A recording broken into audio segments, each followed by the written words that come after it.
Everyone, welcome. This is Adam with Progressive Voice. I have an incredible guest tonight, a young man who I met in 2016 on the Bernie Trail.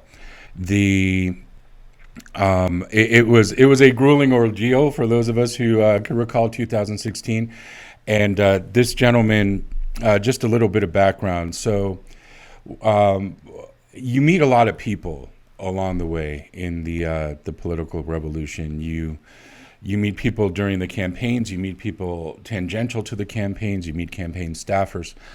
One of the people that I met is this young man, Gabriel McArthur, and he worked tirelessly during 2016. He worked with the campaign. He worked with activism. He just worked. I mean, it's that simple. He just worked and worked and worked. And we were part of a group of people who were running the Slack channel that was putting all of our delegates together when we were going to the national convention, and he was one of our owner managers on the Slack channel.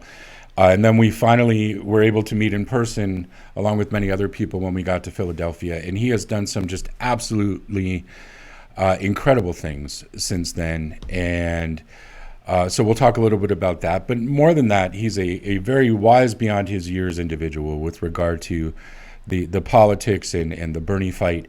And I can't think of a better person to have on our broadcast to do a recap. We'll just do a recap of the debate from Sunday night. It seems like forever, but it was last night.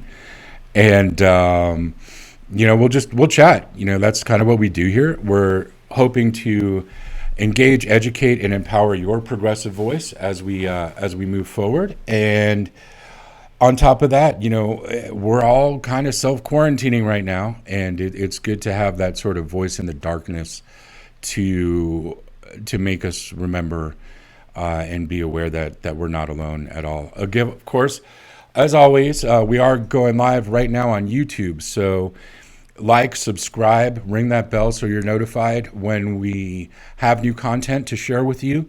That helps us grow. That makes sure that when you look for Progressive Voice in your search, you find us and not other people. So that's a good plus. And on top of that, it lets us know what you think about what we're doing. Of course, as always, on a live stream, you can comment. So if you go ahead and throw a comment in there, we can respond to you. We can throw that comment up on the screen, and you can be a part of what we're doing here. So without further ado, I am going to bring in, and he's muted right now. I'm going to fix that. Gabriel McArthur. How you doing, Gabriel? Hey, how's it going? Thank you for having me. It's going well. It's going well. All right. So what did you think about the debates? I think it went pretty well for Bernie. One of the prevailing storylines I saw with people was, Biden didn't have a severe cognitive mishap this debate, so that means he did fantastically. And that's just not how I saw it, but I guess we can get into a little bit more detail. Yeah, how did you see it? I mean, we got all the time in the world, so... Well, I'm one of the people who this whole time has been hoping that Bernie Sanders would be aggressive, especially when we all remember 2008, how aggressive things got between President Obama and Secretary Clinton. So any time that these Bernie bro attacks have been brought up against him in a debate, I think it should just be as simple as go back to the YouTube and watch those debates. And then squash it just like that. This is a primary. That's what this is about. We're distinguishing each other on our records. We're not attacking him on a personal level. So anything's fair game. I think that this whole time Bernie should have had that approach. I think he shouldn't have been so ready to apologize for every little thing they tried to use against him. But I think that for the first time in these debates, Bernie Sanders really challenged Joe Biden in an honest and direct way. And I saw some people say that he could have pushed him further, and an argument could be made for that, I guess. But I think that this is the Bernie that we've been waiting to see up against Joe Biden this whole time. Yeah, I mean, I would agree.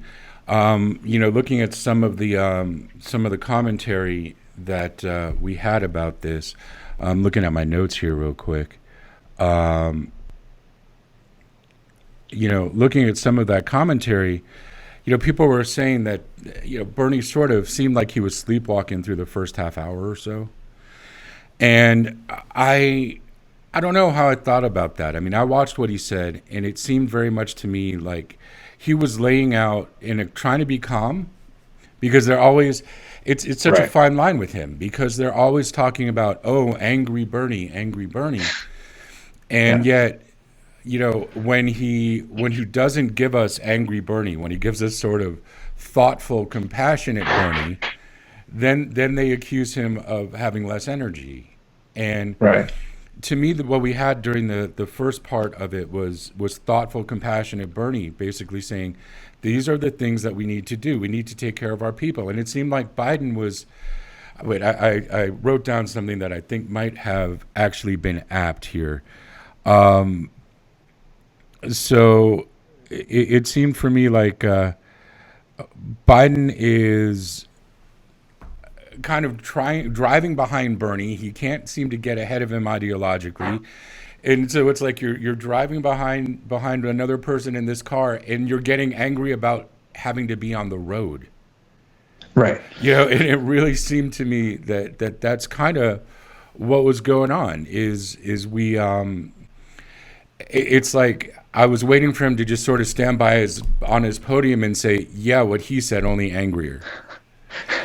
And that's very much how it felt to me, because, there was another comment that he made sort of early on there, where Bernie was trying to give the distinction that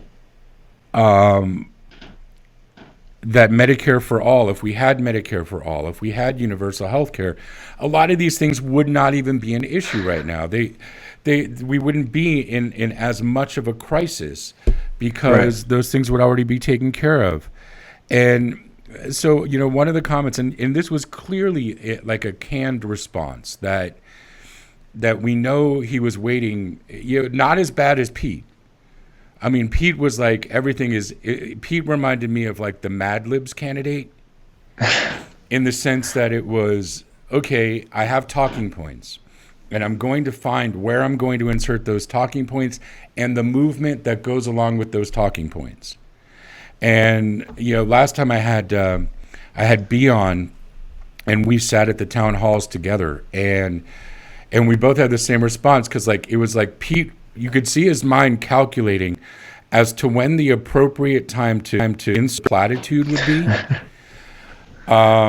We turn the page. And it's like we turn the page with the motion. Or because it's like someone programmed him that the motion went along. So the platitude that I heard from Biden, that apparently his staffers worked very hard on, Biden said, people want results, not a revolution. And I'm like, that's a canned line. And one of the things that I thought about it as soon as I heard it was, and I was yelling at the screen, as I do. I don't know if you do the same. I watch. Oh yeah, it's like football. It's like football. Yeah. No, I mean, Bernie, he missed an opportunity at that moment to say, here's the situation. We've got a global pandemic that threatens the lives of millions of people. We have a healthcare system that wasn't prepared to deal with it. We've got a president who's not equipped to handle it. We've got a Congress and a Senate that isn't acting enough, and isn't acting quickly enough, isn't acting forcefully enough, isn't acting bipartisanly enough, right? We have vast income and wealth inequality without a pandemic threatening to drive the economy into the ground. If now is not the moment for a revolution, explain to me what it would take. And that was the huge opportunity that Bernie missed last night, I think. Yeah, I'm sorry. I'm redirecting, and you're absolutely right. And I'm redirecting because I just got a text asking if we're on Facebook. And so I'm responding. to follow the link. Okay, so let's hope that is people being a little confused, thinking we're on Facebook. And for any of you who may catch this later, the reason we're not Facebook Living is because Facebook Living doesn't do anything to help our YouTube presence. It does if you want to go ahead and watch the recap or watch the broadcast later. But if you're watching it live, we can reach more people if we go via Facebook, which is why we did it that way. And I was going to give advice on how to get to us, but that's kind of redundant because if they haven't figured that one out, they're not going to hear my advice anyway. So what you were saying is exactly, Bernie was laying all of that information out. He was laying out that,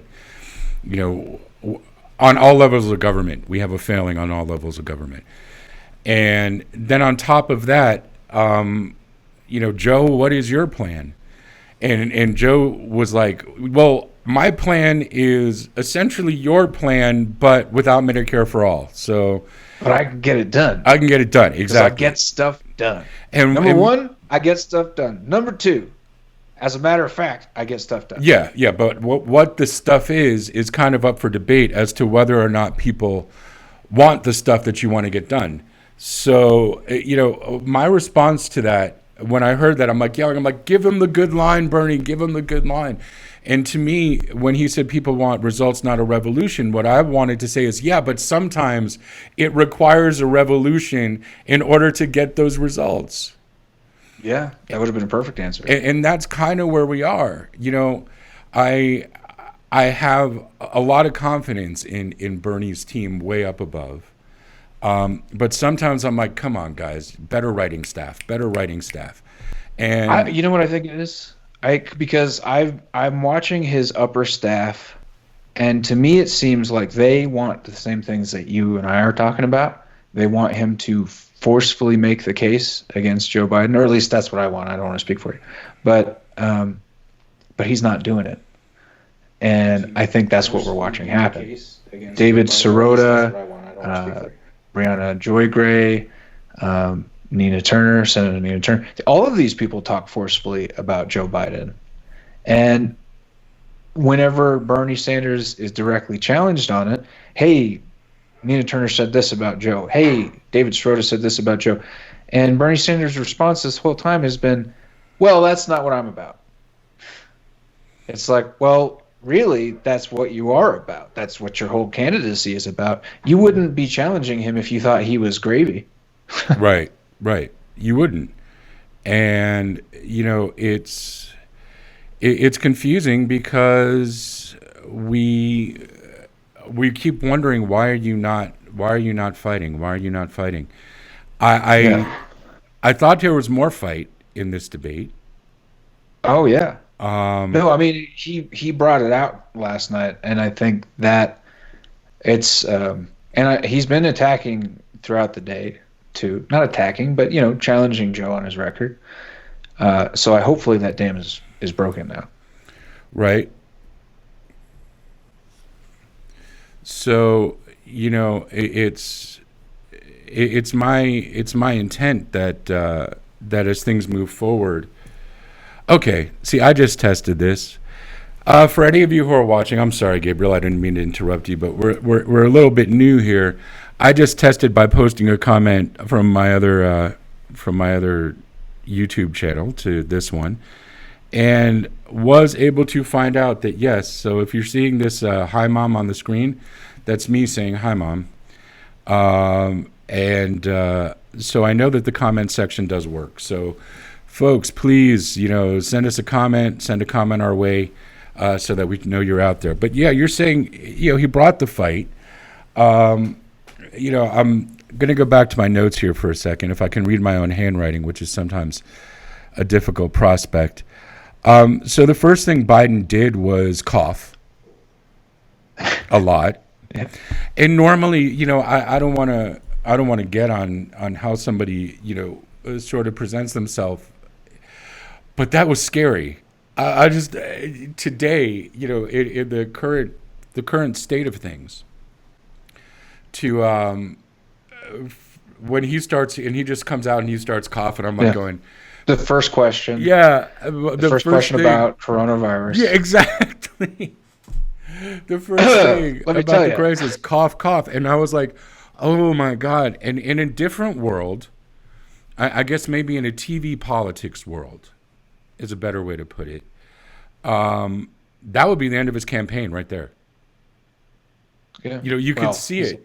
You can just see it where, there it goes. The cough heard around the world. But of course, and if it was Bernie, yeah, that corporate media, MSNBC CNN would broadcast the cough heard around the world, right? Well, what's funny is I saw that argument made in reverse against Bernie from somebody in the mainstream media because there was a moment where Bernie kept referring to COVID-19 as Ebola. Right, of course, that was after Biden had referred to it as like 3 different things. Right. The African thing. Well, I think he was referring to Ebola in that moment, but he forgot it was called Ebola. Anyway, that's what I'm saying. They're like, well, if Biden had called it Ebola, which he did, then everybody would be talking about cognitive decline. But see, and so they were trying to use that argument against Bernie, right? And then what I thought was funny is I kept thinking, because anytime people misspeak. People misspeak on the campaign trail. They misspeak during speeches. And, old school mode of thought is you never apologize. You just keep moving forward. So, yeah, I remember I was at any number of Bernie events in Nevada. And I remember one event where he talked about, I think he talked about the Iowa caucus. He meant the Nevada caucus. But right. he's in so many different places, or was now everything's being done digitally. But his campaign schedule was so insane and so grueling that one should be forgiven for misspeaking. And I kept saying, why doesn't he just say, gosh, this campaign trail, I have been to X number of states. I know I'm in Nevada. like he's at a rock concert. Thank you, Nevada. I don't know. And that could have been a moment. To really kind of bring the crowd in, and I think it would have been. But Bernie did correct himself last night. He was going Ebola, and then he said, "Wait a minute, Ebola! You've been saying Ebola so much. I've got Ebola on the brain." Which that was brilliant. Yes, and had there been an audience, that would have gone over beautifully. Oh yeah. And there wouldn't have been an opportunity for MSNBC or CNN or whichever network made a thing about him misspeaking, wouldn't have been able to do that because the audience reaction would have negated that. But yeah, the first thing Biden does is cough, and that was, I was frightened, and I don't have the innate distaste for Joe Biden as a human being that I did for Hillary. But this is not a Joe Biden that I think is equipped to either take on Trump or be president. And I don't agree with most of his policies, but as a person, I didn't have an issue with him. So right. I'm like, I was worried when he started coughing. Again, Biden says little except visit the website, and my time is up. I mean, that seemed to be the majority of what he said. I think I counted 3 times, I think, where he stopped himself, or was like, "Hey, are you going to stop me over there?" Yeah, and it's like, are you going to take the opportunity to speak to the people? Or, yeah, it was. There were points where he just stood there. His time was up, and he just waited for them to come in. I mean, there were a couple of times when, yes, Bernie waited for the go-ahead to start talking. But yeah, go to the website, and I think my time's up. So that was it. Bernie just lays it out, man. This is kind of like at the beginning of the debate, as you see, I'm going off my notes. He just lays it out. He just lays out. These are the things we need to do. And am I mistaken? I don't know if you had the same response. I don't know if I'm mistaken here, but it seemed to me that Bernie was the only one there on the stage last night who was actually talking about the tangential impacts of this crisis. People in jail, people that are homeless. The only substantive argument during that first coronavirus section of the debate that to me came from Joe Biden was, we need more tests. Tests should be free. We need more tests. You got to get tested. And he didn't, at least I don't remember him at first saying anything about treatment. And he certainly didn't mention people in jail. He certainly didn't mention homeless people. Talk nothing about people who are going to be out of work. So, yeah, I mean, Bernie kept using the term, if you, I don't even know if my Bernie imitation is any good, but I have a hard time not trying to do a Bernie voice when I say what he said. But he was saying, if you are impacted by this, if you're sick, if you're concerned about being sick, if you have to take off work, we need to make sure that our people are made whole. And, our people being made whole that's such a strange turn of phrase to me. I know it's a common turn of phrase. It's just strange to me. But he was talking about, what if you're a family member and you're stressed out? He's the only one who talked about mental health care with regard to this. People who, this is a cause of anxiety. People are stressed out, mental health issues. And are they going to get treatment? Can they get mental health care due to this Ebola? This Ebola. I just said Ebola. Wow. Due to this outbreak. Thank you, Joe Biden. Thank you. Yes, thank you, Joe Biden. We get, for some reason, apparently, if you say the C word, I've heard that you get a YouTube strike. I don't know. I haven't gotten a YouTube strike yet. But, the crisis. Let's just say the crisis, and we all know what we're talking about. But people whose mental health is impacted by the crisis. And what he was trying to lay out there, and I think Joe missed it, or at least he didn't respond to it, was with Medicare for all, with a single payer plan, with all of the stuff, that if we had that, we wouldn't have to worry about a number of these tangential factors. We wouldn't have to worry about whether people can get treatment due to how this will impact people's mental health. We wouldn't have to deal with can they get tested. We wouldn't have to deal with can they get treated. The health aspect of all of this would already be covered. So the only thing that we would have to deal with is the economic aspect of this. Yeah. And I really kind of he laid it out very clearly, but he didn't lay it out very succinctly. Because I think that's really the succinct way to lay it out. If we had Medicare for all, if we had a Medicare for all single payer program, the only aspects of this crisis that would still be a crisis are the economic ones. We wouldn't be in a health care crisis around this. And why, well, this is not the only reason why, but obviously it's the straw that broke the camel's back. Why is the economy crashing right now? Because the medical side of it wasn't covered. Right. Because the uncertainty that brings is making the whole economic market lose their crap. I hope Disney doesn't kill me out of my because I haven't copyrighted Grumpy. Y'all, I don't own the copyright on Grumpy. That belongs to the Walt Disney Corp. So don't hit my video YouTube.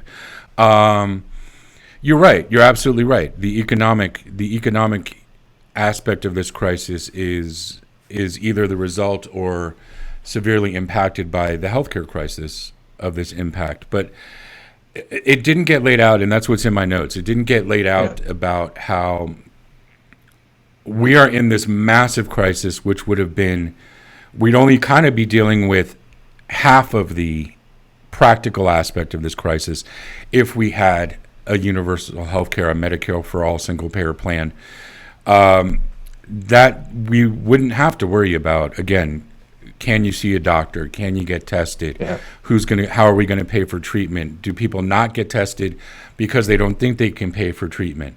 We'd still be dealing with the aspect of, getting the homeless population or the home challenged population into actually get medical care, because That is a huge part of this. And Bernie tried, I have a note, Bernie tried to illustrate that our lack of conscience in the way that our country runs is a vast contributor to what would otherwise already be a significant crisis. But, we've got 500,000 people living on the street. That's 500,000 potential carriers of the disease who we are not providing for. We're not taking care of our homeless.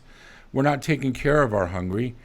Even if people get treatment, if they don't have the proper conditions under which that treatment can be successful, how is that going to work out? I mean, what is about follow-up care? It's a massive, massive crisis. But Joe's answer seemed to be more and more. Biden is more and more about bring in the troops.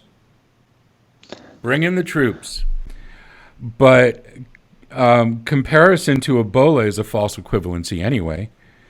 Right. And not a template for how to deal with this current situation. This is going to be uncontrollably. I was going to use a really bad syntax. This is so much more of a pandemic. I mean, Ebola was bad, but it didn't really impact us in the United States. This is already. It's hard to pass on. It's hard to get Ebola. I mean, it's transmissible, obviously, but it's a lot harder to pass on than this thing is. Yeah, I mean, and this is impactful on so much more epic of a scale. That equivalency is false. And one of the things I was chatting with my elderly roommate, as I am wont to do, and I see that he's a tough guy. He's a Vietnam veteran. And was an addictions counselor, a gambling addictions counselor, and I think overall addictions counselor. I don't know. He doesn't talk a whole lot about his life in the past, but he's kind of a tough guy, kind of a tough it out sort of individual. But I can see that he's scared. I mean, he's in his mid-70s. He never really leaves the house. I mean, he doesn't go anywhere. But I can still see that there's a fear there, and there's a palpable difference in our environment, even in terms of being on the street. I mentioned in a previous broadcast that I had gone to Sam's, and it had kind of seemed to bring out the worst in people. I had because obviously there were no dry goods at Sam's when I went there. Right. I don't feel like we're in Miami getting ready for a hurricane and all of our services are going to go. So we need to stock up on candles and what have you. But I also am conscious of the fact that I have an elderly roommate, so I don't want to go out and put myself at risk, which in turn will put the people I live with at risk. So I kind of stocked up on some things, but I had a different shopping experience. I was at Sam's last time. This time I was at Costco, and I was at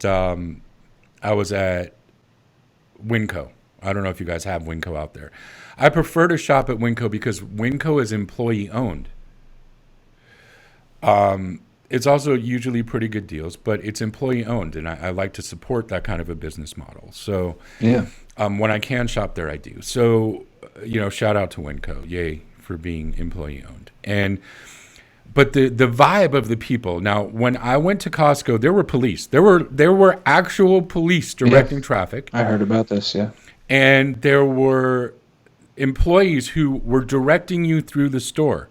If you were going for this department, you had to go through this route. If you were going to this department, you had to go through that route. If you wanted to check out, they guided you on how to go to get checked out. It was a well-oiled machine, but it was also kind of creepy. And when we were coming in, there were like carnival barkers shouting that limit one for eggs, limit one for milk, per club member.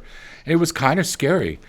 When I went to Winco, everybody was so nice. And it's not just the employees and the other people shopping there. The people at Costco, the shoppers were also. It seemed like everybody was trying to go out of their way to be nice to each other, which was great. Yeah. Yeah, I had an experience like that too when I went out. It was cool. Yeah. Just a little moment of solidarity in all this craziness around us. Exactly. It was like it was so antithetical to my experience the previous day. But one of the things that came to mind when I was talking to my roommate was we are already having an issue with the militarization of our police forces. So when you're talking about these communities, including communities of color, specifically lower, and I don't mean to imply that communities of color are necessarily on a lower socioeconomic strata. They're not, by and large. The socioeconomic issues that we have in this country do not recognize skin color. They do not recognize race. So in our areas with the lower neighborhoods with a lower socioeconomic population, people are already fearful of the militarization of the police force. In our immigrant populations, they see someone in a uniform who is militarized, they automatically assume it's ICE or someone's getting deported or they're going to take somebody out at gunpoint. We're in a bad way in terms of the way that our undocumented population, but not only undocumented, our population of color, who seems to be a target no matter whether they do anything or don't. You know, we've got young black men being shot for having a Coke can in their hand. And you want to bring in the troops to try and solve this crisis? That's your answer? Now, I understand the military, even above and beyond the National Guard, and unfortunately our National Guard is busy overseas trying to bring freedom to other places, quote unquote. But, you know, this is the time when our National Guard would be most able to do what it is that they're supposed to do. And our wonderful servicemen and women in the National Guard who signed up to help our country and are busy being shipped overseas and put on the front lines. But that's an old story. That's not a new story. But the fact is, yes, there are things that the regular military has, resources that are above and beyond what the National Guard can provide. But still, the idea of our streets, the idea of there being camps set up in our communities to treat tens of thousands of people in quote unquote MASH units, which, hey, as a concept, I get it. As a concept, I absolutely get the idea that, the military can provide a huge relief effort in terms of medical care. I get that. But just the visual in some of our struggling communities and our communities of color and our communities which have a high percentage of the undocumented, it is a very frightening thought to think of a military force coming in to occupy those areas to help with the crisis. Even and it is the right term to say occupy those areas. Right. Apologies, camera issue here real quick. We're going to fix that. Okay. It is an actual issue to say occupy those areas, but it does feel, I mean, do you think, Gabriel, do you think it would feel like a military occupation? Well, I was having this conversation with my sister and her husband. We were talking about it. And I said, right now we're in a situation where we look at Donald Trump as somebody who might abuse the power of the government. But in this moment, we need him to wield the power of the government in order to protect us. And that's a scary position for us to be in because we are depending on this guy right now. And we, and apart from the coronavirus, his issues, along with the issues that created him, the issues that he's caused and the issues that caused him, right now I look at it like the people he's fighting with, it's like Godzilla versus King Kong, and I'm standing on the street, and I'm like, whoa, I don't know who I want to win. I just know I don't want to get stepped on right now. Sure. And I think that kind of translates to this situation because obviously we want as many people to be safe as possible.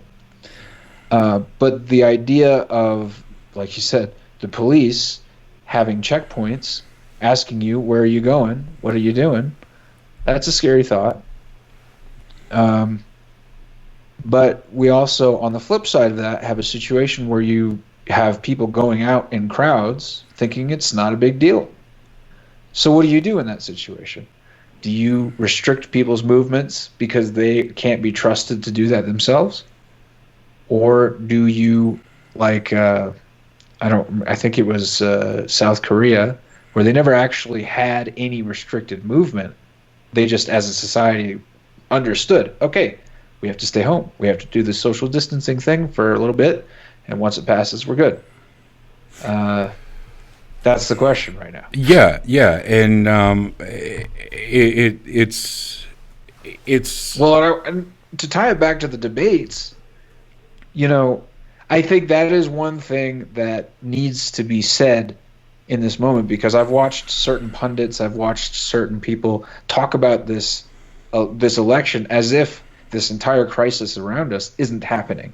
They talk about it in terms of like the horse race, or they act like it's fantasy football. And right now, they need to understand. From this point on, we don't know what's going to happen. Like you said, this guy that he's been around a while, has seen a few things. He's never seen anything like this. sure. Nobody has. Yeah, you're right. Nobody So, has. And yeah, I mean, getting back to the debate here, the next note that I had, and this because I know this is going to take us off in a whole new area here. Was it just me, or did it seem like Biden was advocating trickle-down economics? I mean, he was talking about this stimulus package for the bank. I mean, Bernie yeah. really hammered home this idea that, now you're wondering, you talk about how we're going to pay for it. You talk, how are we going to pay for that $1.5 trillion that they gave to Wall Street to try and create liquidity, and they said, and all of this. And Biden's answer, the idea that somehow the liquidity of Wall Street was going to trickle down to an economy where people are busy self-quarantining Yeah.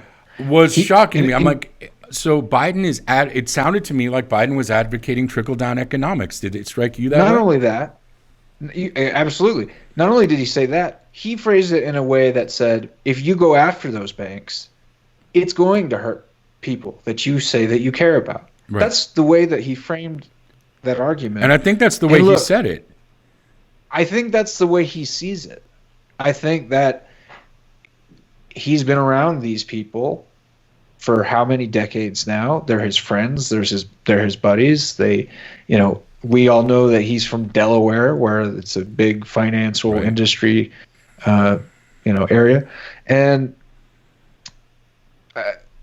on a certain level, that is true, right? On a certain level, we, the little people, do depend on the banks for storing our money if we do that, for getting a home loan, for whatever the case may be. But or we depend on the banks to write our payroll checks or whatever the case is. On a certain level, yeah, we all get that. But at the same time, nothing says that those particular banks need to be the ones that we depend on. Sure. And they're trying to set up a government which ensures that they're always the ones that we depend on. And what he should have said, what Bernie should have said, or at least, I think he tried to make this point, was the bailout needs to be this time for the people. You want to talk about bailing out the banks? We could talk about that once we've got the people taken care of. Yeah, I that's how it struck me as well. And but I was just shocked. I'm like, very often they talk about Biden being the senator from MBNA, and that, to me, that strikes a particular chord. I remember hearing that. I was walking one of my dogs, and they were talking about him. And this was before everyone coalesced behind him. This was when that was seen by the corporate media structure as a liability. and they were actually willing to talk about Biden's past and his record. And it struck me viscerally because, so many people, myself included, I had a period of time when I got very, very ill in my 20s, and it had been MBNA who had booths day after day after day at my college campus trying to get college students to get credit cards. And I was one of those stupid college students who went for an MBNA credit card. And it was like an albatross around my neck for I don't know how long after I had taken ill and wasn't able to work for a while. And it was a nightmare dealing with MBNA. They were a predatory lender, which is why their credit card company is pretty much out of business or renamed itself. And that's the people that had supported this guy. But the idea that he was talking about, he was advocating for trickle down economics at a Democratic presidential primary debate. Yeah. I'm sorry, Republican talking points are Republican talking points, however you dress them up. And they're not even new Republican talking points. They're like Reagan Republican talking points. Well, see, that's the thing, man. That's the thing, because I've said over and over again, and I said it right here on this channel a couple nights ago, because of the way that the Democratic Party has continually tried to pander to moderate Republicans, and moderate Republicans become less and less moderate. As they move to the right, we move to the right to try and meet them halfway. So they move more to the right. So we move to try and meet them halfway, to the point where, your neoliberal Democrat is indistinguishable from a Reagan Republican. Right. And I would accept that strategy.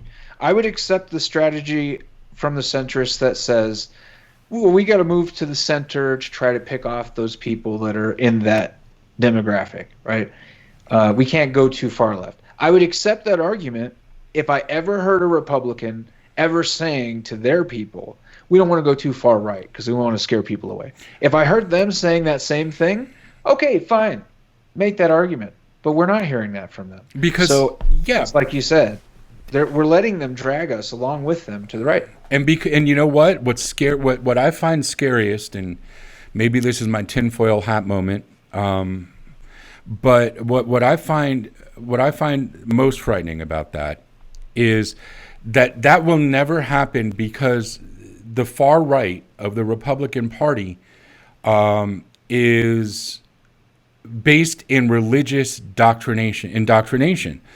So that will never change. They will continue to use terms that mean exactly the opposite of what they are, like religious liberty, to try and prop up their own ideology until we become, if these folks have their way, and I'm not saying all Republicans, but the far right evangelical Republicans, if they have their way, we will be a theocracy, and we will be no different than any of those demonized cultures that they love to demonize. They don't demonize Islamic extremism just because it's extremism. They seem to have no problem with Judeo-Christian extremism. But that's another show. That's a whole other. They have a lot more in common. What'd you say? And they have a lot in common. Yeah. Anyway, for as much as they try to, crusades much. Just saying. Yeah. That's so, and that's what frustrates me about people who just earlier today, right?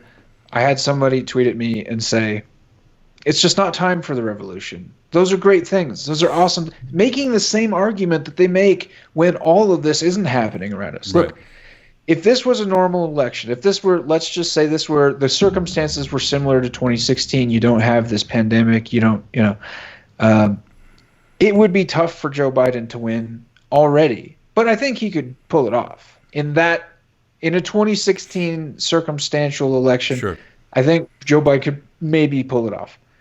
But we're not looking at that. And to try to pretend that it is in any way that, like the people who say it's over, Bernie needs to drop out. Why did we even have a debate? It's already over. they can't act like the circumstances haven't changed, because they've changed in just about every way possible. Yeah, they have absolutely. We are in a totally different nation right now than we were on Super Tuesday. And I think, I don't see how you can get behind someone who, and to me, now granted, you and I, it's very clear, and full disclosure, it's very clear where you and I stand on the candidate question. I mean, there's no question about that. But it seems to me that, it was in really stark relief for anyone who was watching last night that we're talking about someone who feels that they need to govern on behalf of the people, which would be Bernie, and someone who feels that they need to govern on behalf of the large corporations, which would be Biden. Take out the rest of the stuff surrounding it, and I felt that became clear. And in terms of a populist question and how do we manage and deal with actual people in this crisis, it seemed like, and this is an analogy that we spoke about before we went live, like Biden is in a car following Bernie while complaining. Actually, what I say, we can say this. He's like he's in a car following Bernie while bitching about how having to be on a public road to begin with. Yeah. That's the way that it very much seemed to me. And he is take questions of mental cognition out of it, which I'm sure we'll get to in a moment, but he is absolutely delusional if he thinks that a bank bailout will trickle down. Yeah. Absolutely delusional. Not right now. No. If this wasn't caused by an external event, he would have cover to make that argument, right? I'm not saying it would be the correct argument, but he'd have cover to do that. He doesn't have cover to make these arguments right now. And we all know that the mainstream media is not going to push him on these things, but I honestly believe, and this is why Bernie should not drop out and should stay until the convention. We can talk more about it later, but I think that there are certain people in the media, in the establishment Democrats, in the power structure, who recognize the seriousness of the situation that we're all in right now. And I don't know if they necessarily watched last night's debate and went, "Oh, Bernie's the guy. He's the guy." But I think that a lot of them watched that and went, "Okay, wait a minute. Are we really making the right call here?" And they might not say it, but I think as this progresses, the case is going to become more and more, not only clear, but also more necessary for us to make. We have to be bold on this now. Yeah, I mean, now, in what God, wow, I'm like self-editing here, and I don't mean to. I'm just trying to be coherent, because what you said, had like 4 ideas go in my head at the same time, and one of them is I think Biden even said in the debate, "Now we need to be bold," and then right now right now, and then started talking about how we need to not be bold. Yeah. And that made no sense to me. I mean, Biden is so woefully out of touch. I mean, doesn't he even seem to understand how this whole thing is a domino effect, and how it impacts absolutely everything else, and the same views and methodology. I mean, let's be honest. I'm doing, I'm not trying to do a commercial here, y'all. But if it works as a commercial, I'm okay with that. On my other site, I mean, this is a labor of love to me. But on Inkstand channel, where that's my author YouTube IP. I decided to change up my whole programming lineup, and I'm like running behind the curve right now, because I thought about it and went over and over and over, and I decided, in terms of talking about 20th century books, we really ought to talk about The Stand right now by Stephen King. And for a while I was like, is it too soon? Is it too soon to do that? I don't want to be like freaking people out, but by the same token, what it does illustrate for us, the book, not my chat on the book, which I hope is also illustrative, but what the book tells us is we have known that something like this, in obviously it's hyperbole in a fictional setting, The severity is much more severe in a personal setting. But we've known since before the 1970s. But here is a book, a very popular book from 1978, which illustrates how we are completely and woefully unprepared in this country to deal with the pandemic. Now we know that the pandemic we're dealing with right now is equally dangerous to some populations, to some demographics in our country, but it's not across the board. At least right now, it's not across the board as devastating as something as hyperbolic like a science fiction horror novel. But it's not that Stephen King is a prophet. It's not that he's prophetic. We have known that we are woefully unprepared for something like this. Yeah.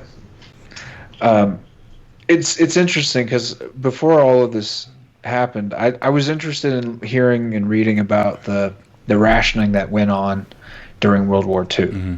And one of the things that struck me about listening to people who were alive at that time talk about it was nobody seemed to question how necessary it was. Right. Everybody just kind of had this. So I recognize, the difference, I think, in certain attitudes. But it seemed like nobody was like, what are we doing this for? Everybody had this sense of duty about it. And I'm sure there were people who were like, whatever. You're also talking about a war, not a disease. Right.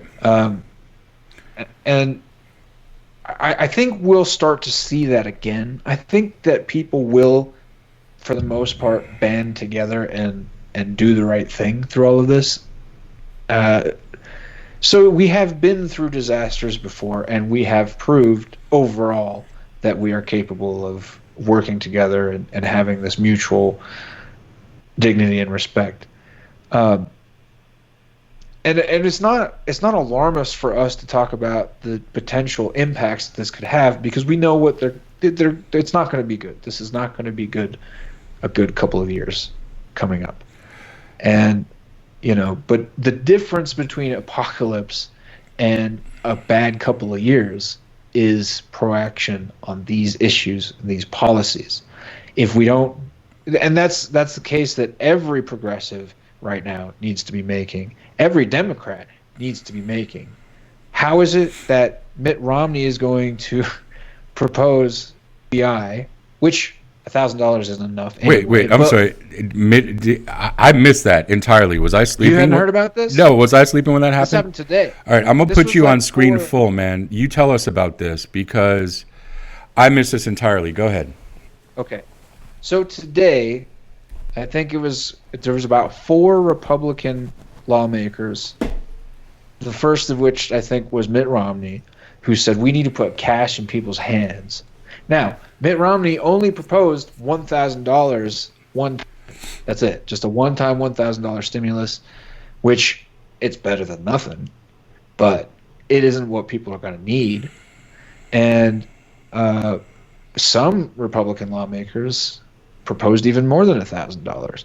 And it makes no sense to me that the Democrats wouldn't even make it a key issue before they passed that House bill last night, or whenever it was, Saturday. And it's giving these Republican senators the opportunity to say, oh, their bill doesn't go far enough. We're going to give you this and this and that. Why would they even give them that opportunity? So, Democrats need to say these policies are non-negotiable to Donald Trump. They need to say that to him, and they need to say that to Joe Biden. To anybody in government right now. These are non-negotiable. In as loud a voice as they can. Just getting back to your original point, and thank you for letting us know that. I did not know. I was sleeping the day away and didn't know that had happened. But you're absolutely right. I mean, how is it that Mitt Romney's the one proposing UBI? Well, I mean, in all fairness, let's be honest. Tulsi had already been advocating for UBI in this crisis. Oh yeah, and it's not adequate on its own, right, to solve the problem. So I think that's important to say. But you're right.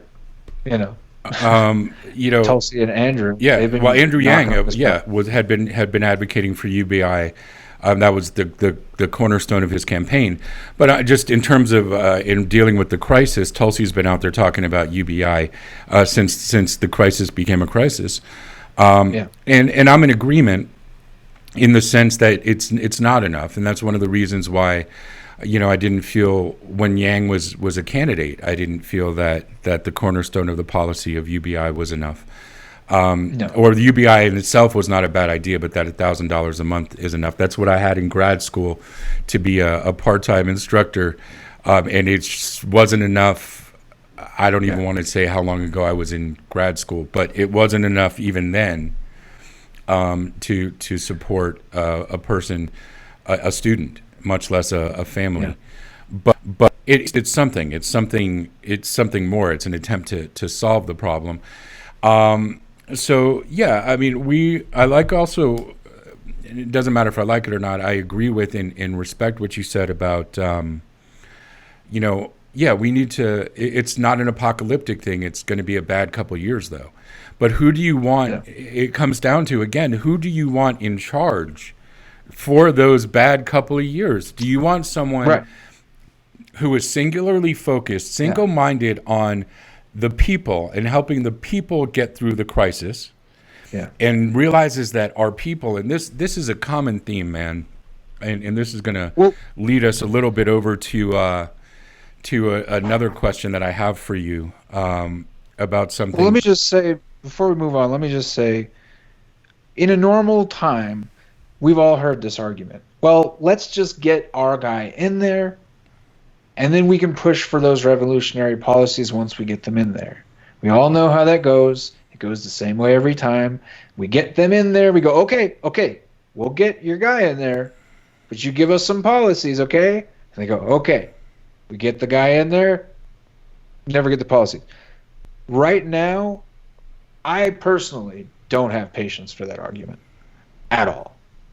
If somebody tells me now is not the time to talk about Medicare for all I can think of is now is the perfect time to talk about Medicare for all. If you're not talking about Medicare for all, you're not taking this situation seriously.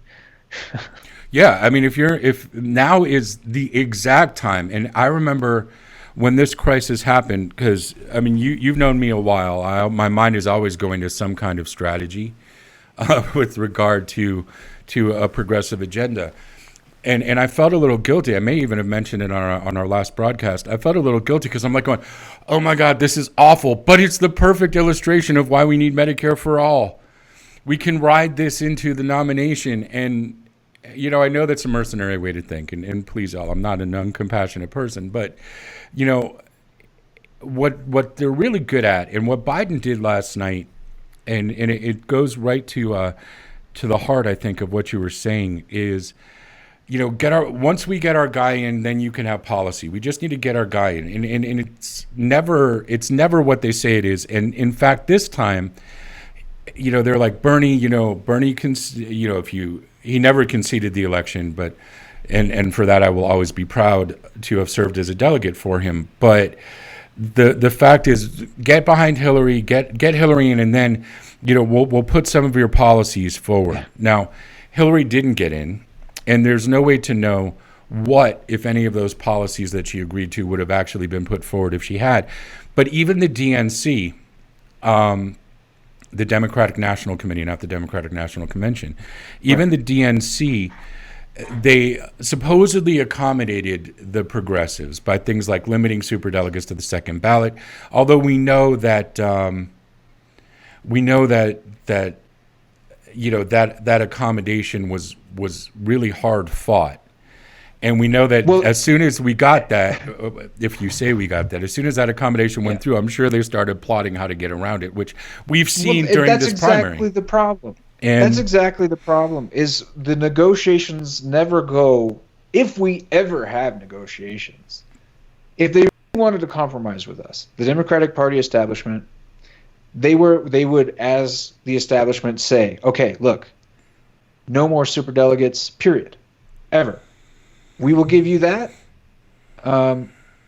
because we agree that no matter who it's in favor of or against, it's just not something we should have as part of our system. And then we would be having a completely different conversation. We would say, oh, wow, they're willing to make that big of a concession. That's something. But like you said, in their negotiations to pass that, they were explicitly stating, but we still want mechanisms to be able to use them if we so choose or so need to. And they have been using the superdelegates as, at least while Bernie was the front runner, they used superdelegates as a cudgel. Mm-hmm. They said, oh, you're ahead, huh? Well, can't wait till we whip them superdelegates out. Right. So that's the image that they're projecting to us is they don't want to compromise. They don't want unity. They want obedience. And if you are not willing to provide that at 100%, they have no use for you. You're absolutely right. And you said it in a way that I've been trying to figure out how to say it. So I appreciate that on another level. I've been saying, their idea of unity is capitulation. But I think it's more. It's perhaps more apt to say that it's obedience. Because I know somebody who went through this exact thing. They were a party official for many years, not high up or anything like that, just on a somewhat local level. And we're talking about as establishment as it gets, not as establishment as it gets, but somebody who capitulates to the establishment. We all know those types who are the up-and-comers in the party who they're willing to do whatever it takes to get in their favor, the establishment's favor. We know people like that. And even regular politicians. I think a lot of them go into politics with good intentions, and they want to make good changes, but they also feel like they need to capitulate to get more favor so that they can do the things they want to do, play the game. And this is something people tell me all the time. You got to play the game. Well, I know somebody who played the game for years and years and years, would do anything the party asked them to do, and when they finally had a substantive disagreement with the party, and it wasn't even on a policy issue, it was on something minor, the party was like, okay, you're done. We don't want anything to do with you. Persona non grata. And that happens on the big level too with politicians. I think with Elizabeth Warren, some people have put her in that position where they're like, I'm done with you. You didn't capitulate as we needed you to. You're done. And so these people betray their own progressive values to no real reward. Number one, they feel terrible about that. And number two, they don't get that holy grail that they thought they'd get by capitulating all that time. Yeah. So that's my frustration with it. Yeah, and we're going to talk more about your experience specifically with that in just a moment. I want to wrap up the debate here. On a couple of points that you made, which I feel I always learn when I talk with you. So I'm so glad that you are willing to come on this evening. This idea, war not disease. If it was a war, would it be different? I think that people should keep that in mind, because in a sense, we kind of are in a war with an invisible adversary, but because the adversary absolutely doesn't care how we feel about it, we can't be on our nationalistic high horse of saying, oh, well, we have the moral high ground. You can't have the moral high ground against a virus. And so it really doesn't matter. What matters is what we do. And that question in stark relief is, are you in support of wanting someone to get us through these next couple of years who cares about you or who cares about corporate America as a primary? I mean, I'm not saying Joe Biden doesn't care about you. I'm just saying his first priority, his mind in terms of saving our people is saving the corporate structures. Whereas Bernie's is actually making sure that the people can get through this. Yeah. And I think Bernie's is a little bit a lot wiser. But I think there's greater truth to the fact that if there are no people, there's no one to keep those corporations in business. So I mean, he really, I can't believe that. So once this idea of what I was saying before is they accommodate or they capitulate with the superdelegates on the second ballot, and then they immediately start trying to plot how they're going to still maintain their power. The fact is, there is no respect, and it goes back to what what Crystal Ball was saying, and again we talked in the last broadcast that we did from Progressive Voice. It's that idea of, and it's a skewed perspective. It's that perspective that they don't realize that the world has changed.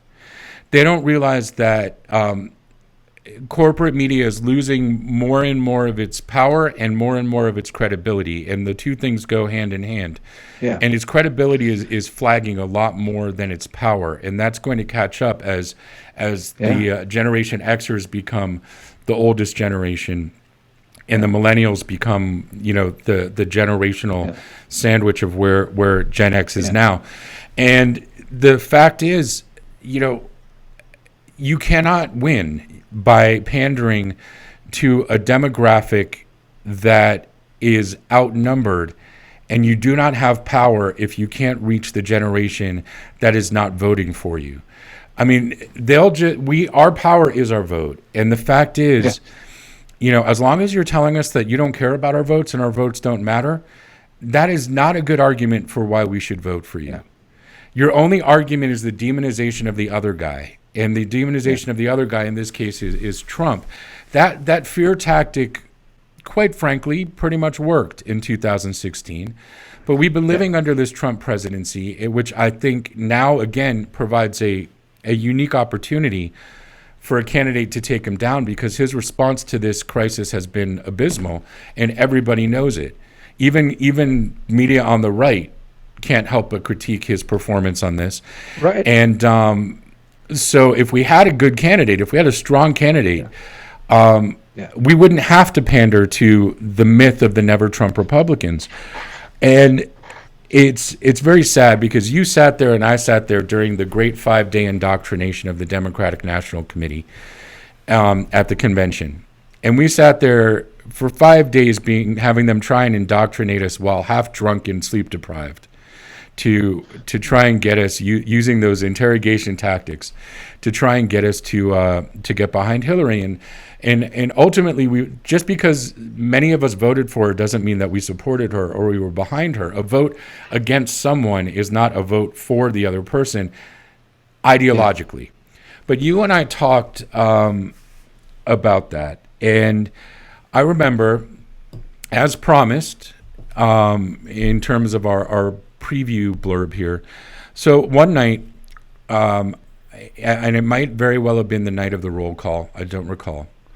We were at a reception, and this reception was, we knew that it was Harry Reid who was throwing the reception. It was Nevada, Colorado, and another state, Washington maybe, who our delegations were at this reception, and there was very little food and a whole lot of alcohol.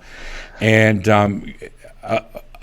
4 years younger me and a 4 years younger Gabriel were sitting at a table in a corner, trying to drown our sorrows in whatever was free at the open bar or low cost at the open bar. So we were drinking cheap something, and we were talking about where we go from here. Where do we go from here? And it's interesting because we had two sort of different responses to where we go from here. Not at that moment, but in practice. My where do we go from here is when we got back working with a group of other people. I was one of many who came together to form the Nevada Progressive Coalition to try and create an umbrella organization for progressives to be able to work together, not trip over each other, and not have the kind of power struggles between different progressive organizations, so that we might be able to get stuff done. And as many of you know, we had our own trials and tribulations, but it still exists. And Gabriel, on the other hand, took the other runner route, and he decided to run for office. And one of the things that we talked about were at that night was as true today as it was then. And this election is not over by a long shot, and I don't think the primary is over by a long shot. But one of the things we discussed at that point was we need to empower people. And I said to you, feeling very old and very wise and very drunk, we need to make sure people feel that their voice matters. And at the time, I kind of illustrated it in our conversation with regard to ballot measures. And the idea that even if it's just a ballot measure, what is important to you? And then work the phones and knock on doors and get people involved. And even if you don't win, people seeing that thing that they fought for, that ballot measure on the ballot so that people could vote for it, even if they didn't win, the very idea that it came from nothing and became something that people could vote on was an empowering factor and might keep people engaged. And that was the discussion that we had at that point. And not to relitigate that discussion, but I would love to hear. I know that you're kind of going in that Bernie model, my friend. You're fighting the good fight, and even if you kind of get knocked down, you come back up and you say, okay, well, I'm going to keep fighting that fight. I know you've run for a couple of different things now. So tell us a little bit about your journey. Yeah, so I in 2018, the election of 2018, but this is early 2017. After the DNC, I tried to figure out what are we going to do, just like you said in the conversation. So I thought, well, I'm going to run for Congress, and because if Bernie can't be president, we need 1,000 more Bernies to be around the country and start running for office and start fighting for these progressive policies. And of course, I was a 25-year-old kid, and I don't know anything about running for Congress. And a lot of people were like, "What are you doing? You don't have any experience." All the things that they tell you to discourage you. But I think this is one thing that was really funny to me about it, is that I knew that I didn't have the experience. I knew I didn't have the money. I knew I didn't have the clout or the connections, any of that stuff. I wanted to find out from a fresh perspective, what is it like to run for office? And so I ran for Congress for a little bit. Another progressive jumped into that race, and he had a lot more money than I did. So I thought there's no reason for two of us to be here with the same policies running against this establishment candidate. So I jumped out of that race, and a few folks asked me to run for Secretary of State. And I thought, well, that's interesting, because there's not a wide range of progressive policies you can really fight for as a Secretary of State candidate. It's pretty straightforward what the job is. But nevertheless, I wanted to represent that constituency in some way. There weren't a lot of Bernie-crats running for office in Colorado. And the thing that really struck me while running for Secretary of State, because I was running for Congress for a pretty short amount of time, ran for Secretary longer, is people talk about money constantly. They talk about how much money have you raised, that's the first thing that comes out a lot of longtime Democrats' mouths. And this whole time I'm talking to them and I go, well, the Republican in office right now raised $300,000 last time. The Democrat raised $800,000. So why isn't there a Democrat sitting in office if money is so important? And when I would ask these people that question, their brains would break. They would just go, well, we got to raise a lot of money. They would just act like I didn't say what I just said.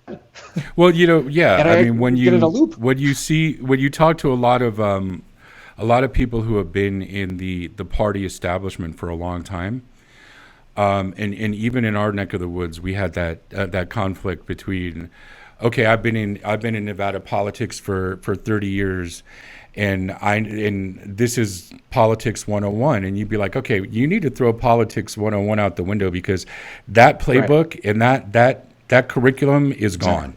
It no longer applies, particularly when you're trying to reach progressives. But, just on what you were saying, I've seen the look in their eyes when their brain breaks.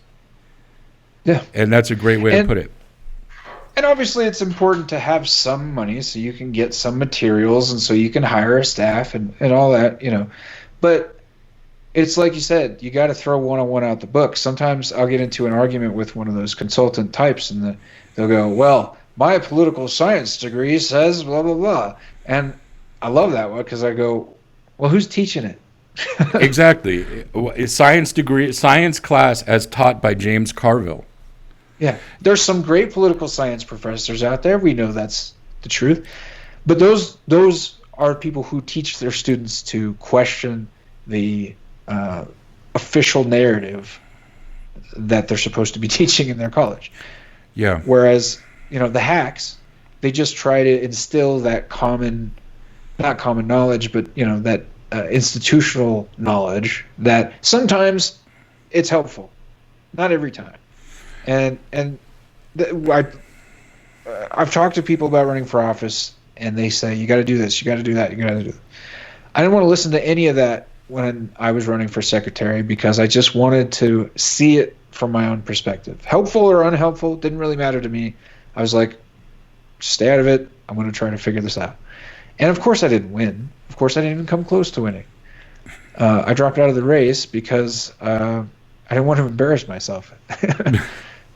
But I learned a lot, which is really what the goal was. And that's kind of the way my brain works. I kid you not, when I showed up at Precinct Caucus in 2016, I didn't know what a delegate was. They said, we got these slots for delegate to the next assembly. And I thought, well, I don't know what that is. I want to find out. That's really what started this whole thing for me, was just curiosity to find out more about the process and how it works. And it's led me to some weird places. So what is it that you're doing right now? So I am running for office again, but this time on a much more manageable level.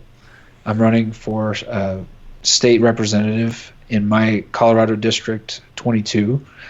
So instead of running a statewide race, I'm just running a small local race. But that has been, we don't really know exactly how that's going to go either, because our assembly was supposed to be on Saturday, and because of this virus, we've canceled that, and now they want to conduct the vote through mail, not electronically, not virtually. They're going to do it through the mail. I don't really know how that's going to work out. Wow. But I'm hoping for the best. Sure. I want to jump on something that you said, a couple of things that you said earlier. I've started taking notes while I do this so that I can remember things. One of the things that you mentioned, and there are 2 points that I certainly want to get to. I mean, again, this is a new experience to all of us. We're in our second hour right now. And you and I, you mentioned that you got time, I got time. We're kind of in a quarantine, so we all got time. We all got time. If YouTube does cut this live stream off at the 2-hour mark, if we choose to, we can always start it right back up again after a pee break. But so the first thing that I want to ask you is, you mentioned something that's come up recently. What is a Bernie-crat? And because you said there weren't a lot of Bernie-crats running, and I'm trying to remember who brought this up. Somebody brought this up. Somebody asked me recently, I think it was, am I offended by being called a Bernie-crat? Would I be offended by being called a Bernie-crat? And I'm like, well, what does that mean? Are you trying to offend me?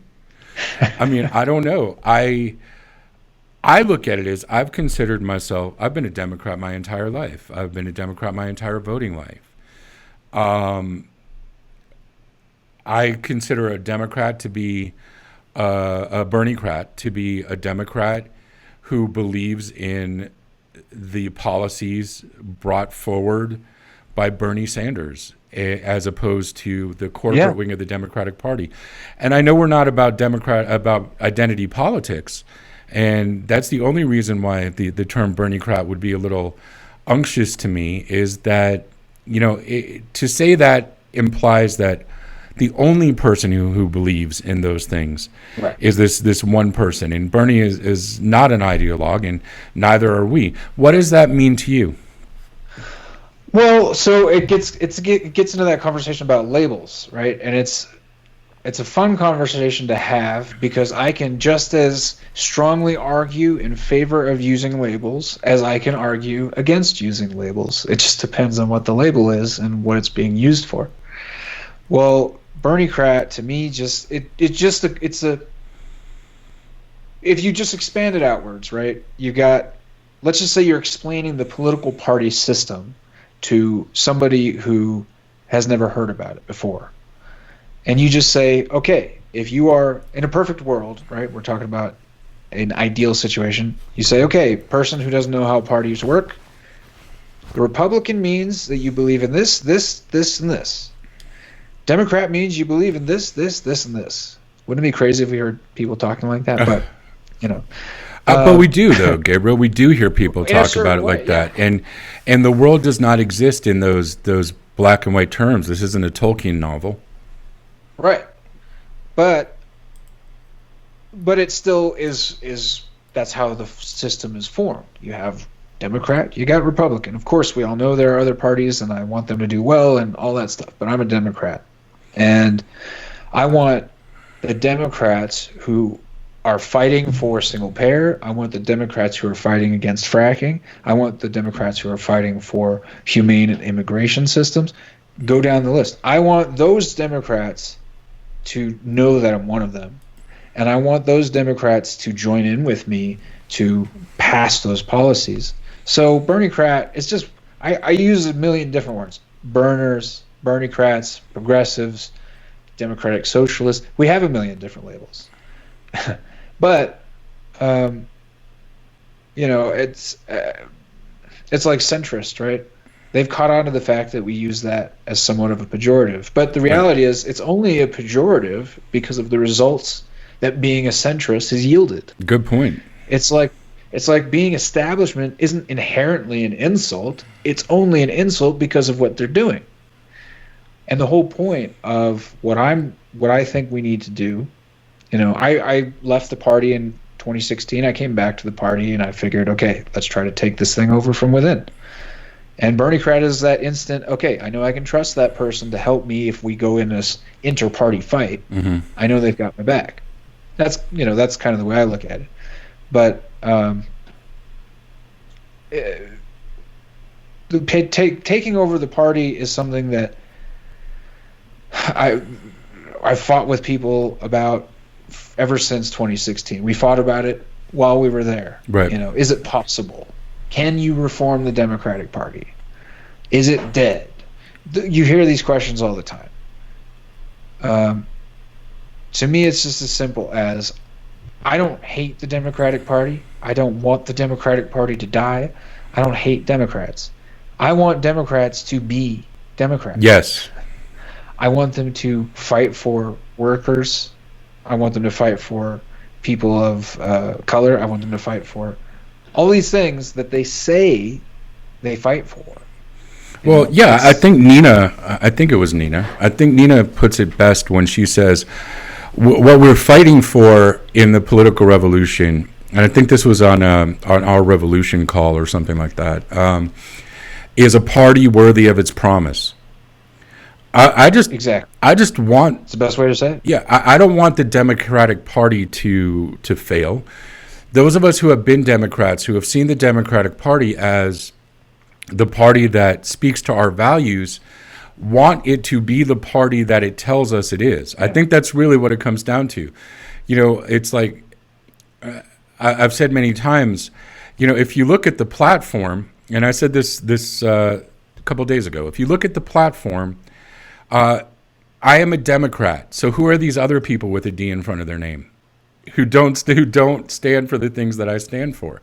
Because according to this party platform, the Bernie-crats, you, me, people who believe in social justice, people who believe in Medicare for all, a Green New Deal, environmental justice, social justice, economic justice. Those are all staples of the Democratic Party platform. So my question is, if those are the things that I believe in as a Bernie-crat, if those are the reasons I'm a member of the Democratic Party, then my question is, who are all these other people claiming that I'm not a Democrat when they're not the ones who follow the Democratic Party platform? So if I'm a Democrat, who the hell are you? And if I'm not a Democrat, then what the hell is a Democrat? Because it's certainly not what the party says it is. Yeah, look, we all know politics exists on a spectrum. Sure. We all know that you can be, I mean, you hear the term all the time, conservative Democrat. They never, when you hear that demographic brought up on the media, right, they're never brought up as, oh, those conservative Democrats. Oh, no, it's, well, we got conservative Democrats. We've got some moderate Democrats. Then we have those leftist Democrats. That's the way they talk about it.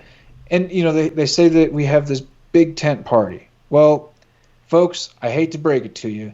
If you're a conservative Democrat, there's a place for you. It's called the Republican Party. I'm sorry, but that's the way I look at it. Sure.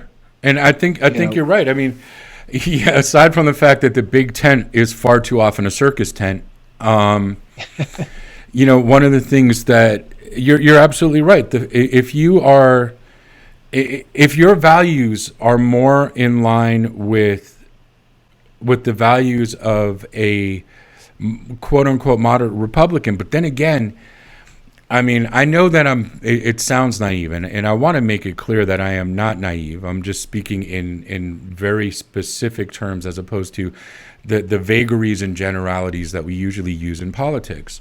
But the fact is, there's no place for those people in the Republican Party either, not according to the Republican Party platform, which is a certifiable nightmare. Right. You know, and so I know that there's gray area. It's all about nuance, yes. But I'm just saying, you know, I want to know at what point did either the party leave me behind or did I leave the party behind? But they don't seem to be in the same place, and there'll be an opportunity, you know, moving forward as we see what happens with the with this primary. Yeah.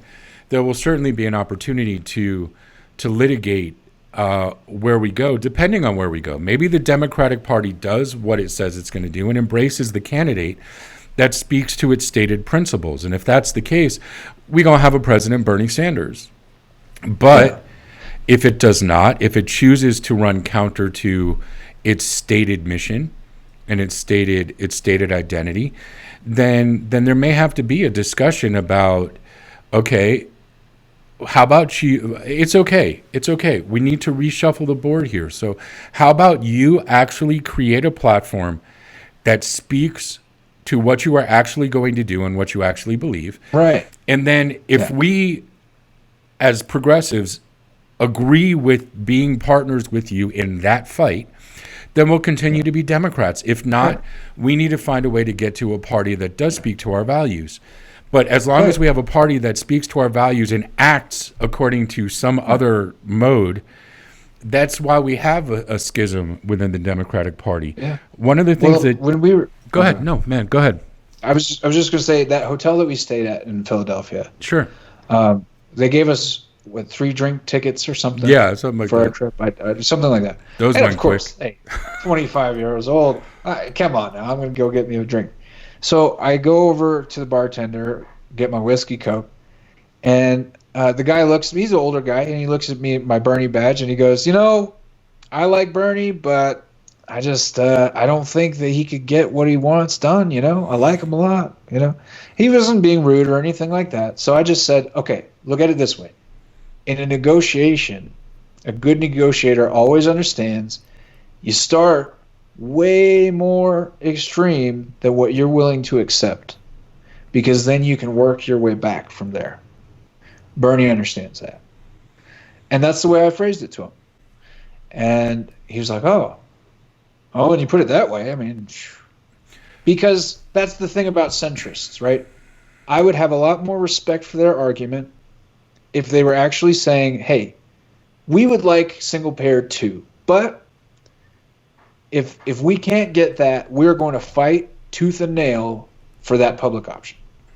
They don't say that. They say single payer, we're not even going to talk about that, but maybe public option. I don't know. We can talk about it. Yeah, that's their reaction. And it's interesting because we were saying, and we may have said it together back in 2016. If you go in asking for half a loaf, all you're going to get is crumbs. Yeah.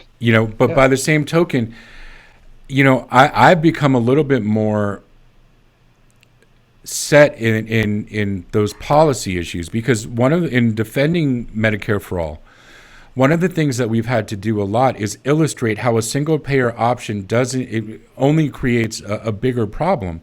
But that's a Medicare for all. I'd love to have that with you, and dedicate a whole time to that discussion.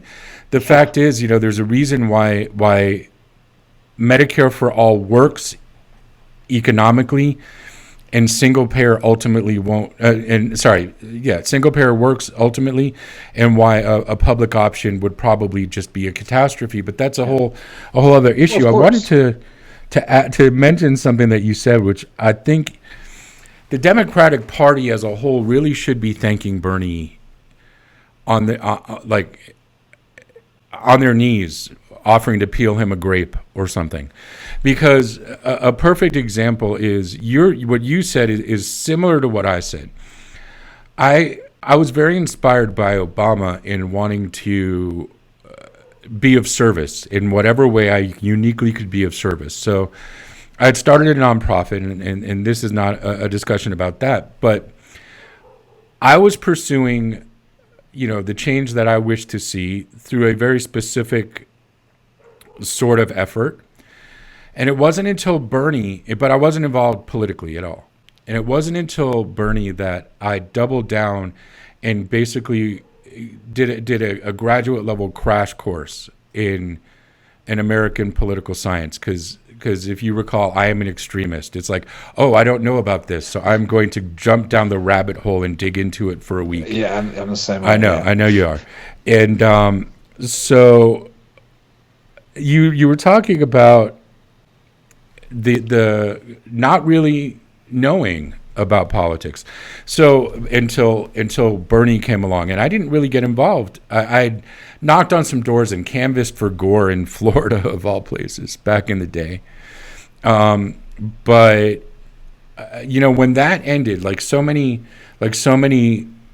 I'll use the term liberal because we didn't really use progressive back then.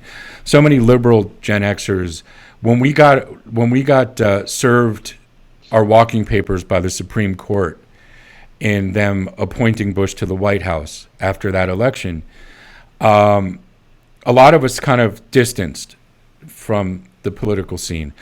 And so it was Bernie that really got me involved, not Bernie personally, but his campaign that really got me to say I need to be involved in the political life of my community or my country. And there are so many people like you, like me, other people that we both know and that we know individually, who that is kind of a common story.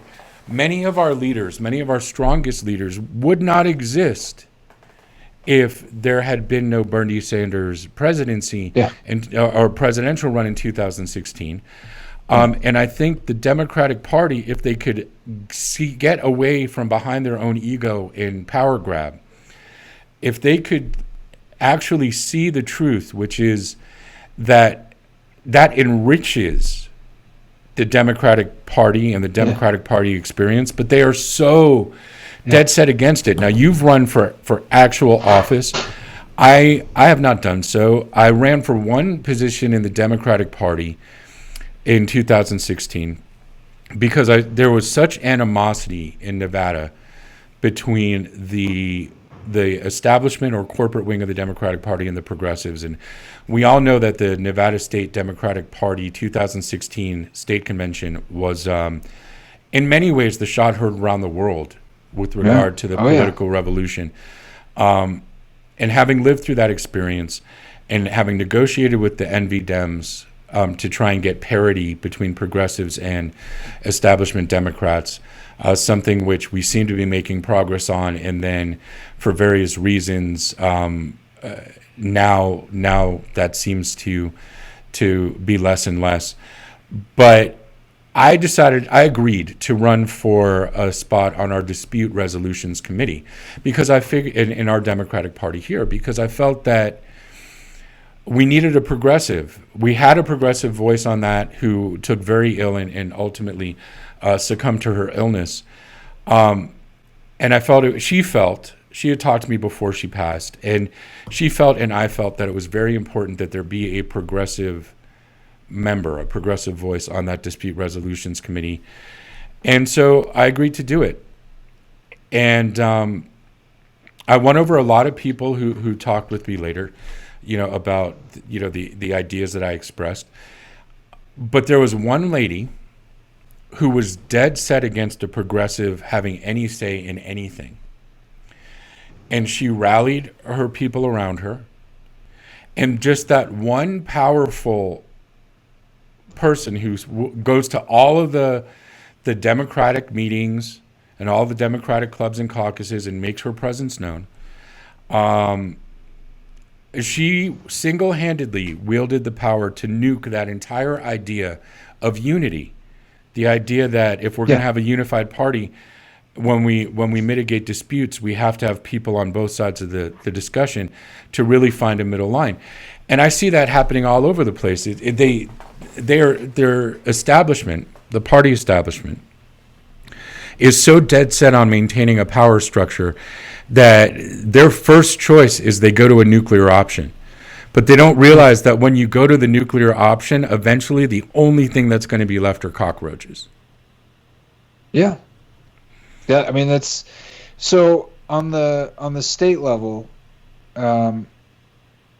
I've managed to get on various committees in the Democratic Party through the time that I've been involved in the Democratic Party. And really and of course it's different everywhere, Nevada, I'm sure Chicago is a whole other beast, right. Wherever it's, but it hasn't been hard for me to walk into a meeting and just get that position on the committee. And the thing that I think every time I'm there is, man, I really wish I had 10 people who are just like me sitting right next to me, because it's like you said, 10 people in that meeting with you could change the dynamic of that meeting. Yeah. The problem is, a lot of people like me and you took the other route and went, I'm not messing around with this Democratic Party. I don't trust them. I don't want anything to do with them. And you can't blame them for feeling that way. I mean, I felt that way at a certain point. But it's and of course, they're saying, well, we have this duopoly we have to fight. And all those things. I agree with all those things. But sometimes just having those people, that energy, that ability to say, I don't care what you're telling me to do. I don't care that you're telling me to sit down and shut up. I'm going to challenge you anyway. That energy, it really does. And it's not even always challenging them, right? It's not always just walking into a meeting and going, what are you going to screw us over on today? It feels like that sometimes, though, doesn't it? Sometimes it does. But sometimes it's also just as simple as, okay, they want this stupid little petty change to make themselves feel important, but it's not really that big of a deal. I'm going to let them have this one. Then, when they're actually doing something, I'll give you an example, so I'm not speaking vague terms, okay? And this is a previous county chair. But my county chair, in 2018, I was part of the rules committee. And I'm sorry, the resolutions committee. And I'm on the so that same committee, the dispute resolutions committee. Yeah. So, and in 2018, I was on the resolutions committee, and there was this resolution that came through our county that passed overwhelmingly, and it was supporting a statewide initiative which gave teachers better pay and limited some of the role of the DFERS, the charter school Democrats. And the resolution was, we support this initiative as a county, as Jefferson County Democrats. We support this initiative. So the county, or our committee, did all the work we needed to do to count up the resolutions. We said, okay, these ones passed. They're going into the platform, and we're going to present this report to the whole county a week from now. Well, I get a call 2 days later. The committee votes on it. Everything's good to go. And it was the resolutions committee chair. She said, just to let you know, I resigned as the chair. I'm like, okay, what happened? I mean, we did our business. What's the deal with that? And she goes, the county chair was trying to call us into a meeting because she didn't like one of the platform planks. And I thought, well, she can't do that, right? And she goes, well, she's trying to anyway, so that's why I resigned. So of course, the county chair calls the meeting in order, even though she's not technically allowed to do that. And I thought, well, I better be there, because if I'm not there, she's going to do whatever with whoever shows up. And so I show up. The other committee members elect me the chair of the rules committee, or the resolutions committee, for that session. And so I go, what's this about? Why are you calling us back into order? Why are you trying to get us to change what we already voted on? And she goes, the language is a little spotty on this one. It says, we support, as a county, a ballot initiative 69, but that's going to be a different initiative next year around. 69 is going to mean something else. And I go, okay. So we changed the language to the name of the initiative. We support the Great Schools Thriving Community Initiative of 2019. And there's nothing she could do. The county, or the committee, voted for it. Now it's in the platform. And that moment right there seems like a small victory when you fight over something as menial as a platform. Sure. But that reinforced my idea that, well, if there were 20 of me, or of us, 20 of us in this fight, this would be a no-brainer. It'd be easy. Yeah, we wouldn't have to deal with this sort of thing. And that's one of the hardest things. Back in this conversation is great. By the way, folks, if whoever's watching, don't forget, you can put a comment in, and we'll see it, and we'll respond to your input so that you can be a part of this conversation. Also, don't forget, if you're watching and you haven't already done so, to like this video, subscribe to the channel, and hit the bell so you're notified of new content. There we go. I've done my public service for that.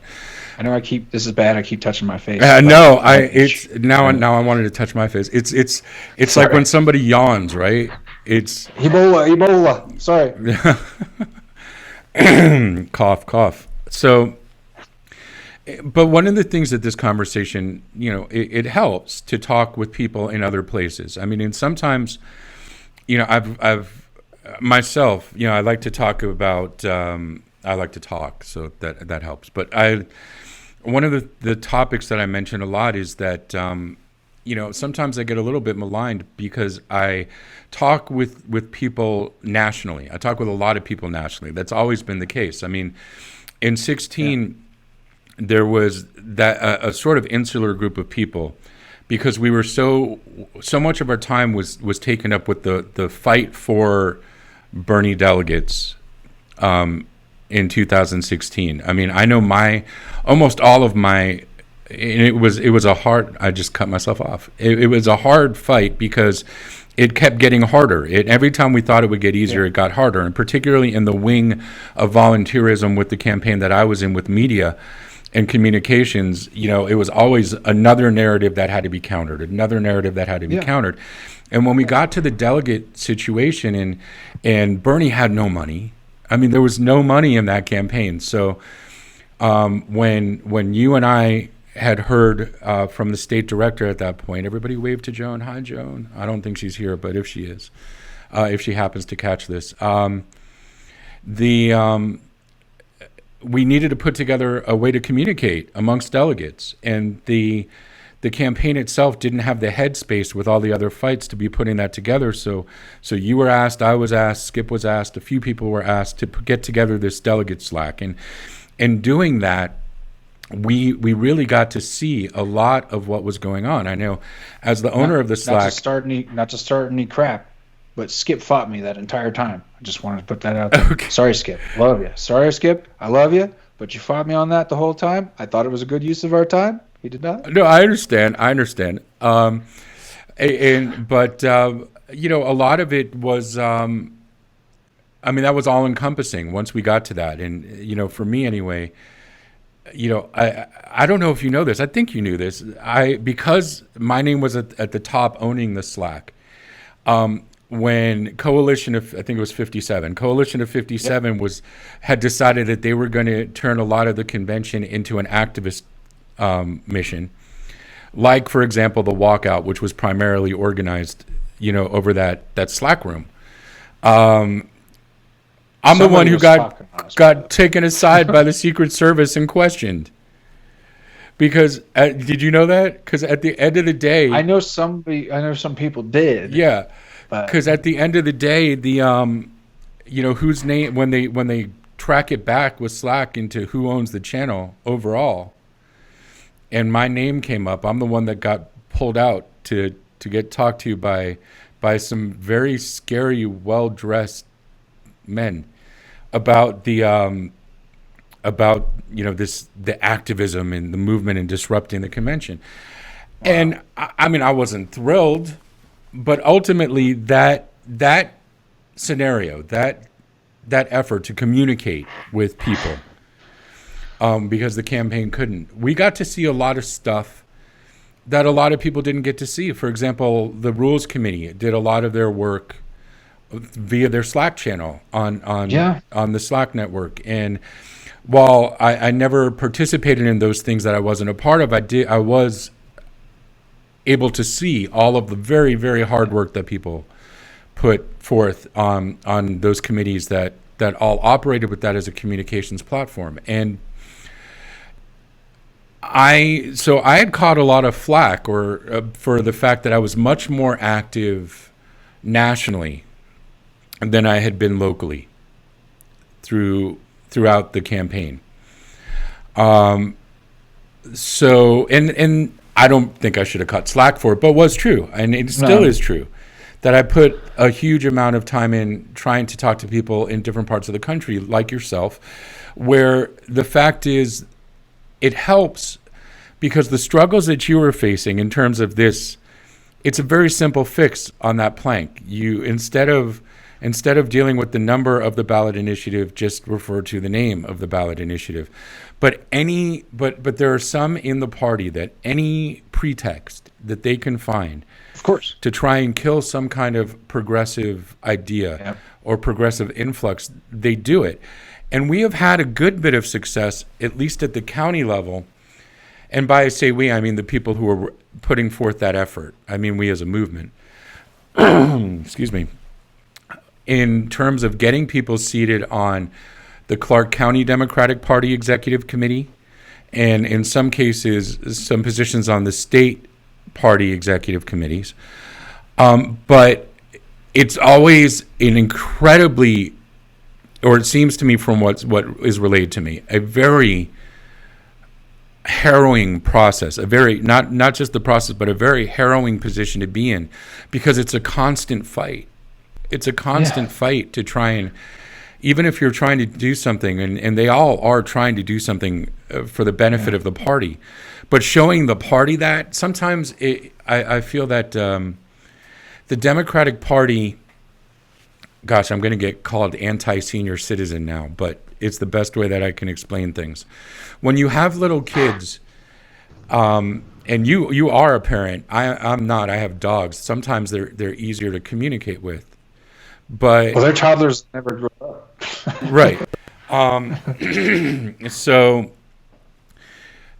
with little kids, little itty bitties, and then in adolescence, you deal with people who are belligerent about doing things they're not necessarily thrilled about.